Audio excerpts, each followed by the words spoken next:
الصلاۃ والسلام علیہ سیدی رسول اللہ علیہ وصحبہ سیدی حبیب اللہ فخر ذخیرہ خادم ٹی ایل پی ضلع بہمن نگر تمام دوستوں سے مخاطب ہوں کہ آج ہم کمپین کے لیے نکلے ہیں پی 237 میں مکلوڑ گنج کا ایک علاقہ ہے جیمل پور رتے کا وہاں پر اور یہاں پر کچھ نون لیگ کے گنڈے ہیں اور کچھ پی ٹی آئی کے گنڈے ہیں.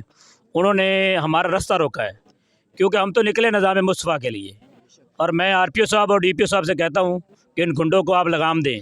یہ جو نون لیگ کے گنڈے ہیں فدا حسین عبدالغفار کالو کا ان کو لگام دے ورنہ لگام ڈالنے ہم کو اچھی طرح آتی ہیں یہ آپ سب کو معلوم ہے.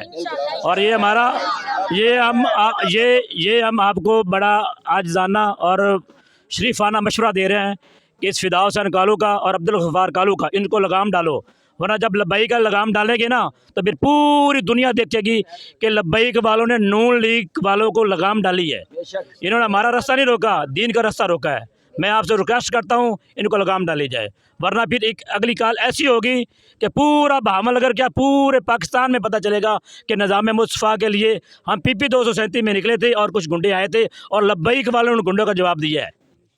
اور ہمارے جہاں ہم نے اسٹے تھا وہاں پہ جو ہے یہ نون لیگ گنڈوں نے وہاں کے ہمارے جلسے میں انہوں نے ساؤنڈ بھی توڑے ہیں, لائٹیں بھی گرا دی ہے اور ہمارے کارکنوں پر تشدد بھی کیا ہے. ابھی تک ہم پر امن بیٹھے ہیں. آر پی او صاحب ڈی پی او صاحب فوری طور پہ نوٹس لیں ورنہ پھر ہم خود نوٹس لیں گے اور پھر یہ معاملہ اس حد تک نہیں رہے گا, پھر آگے چلا جائے گا. آپ اس کا فوری نوٹس لیں. السلام علیکم ورحمۃ اللہ.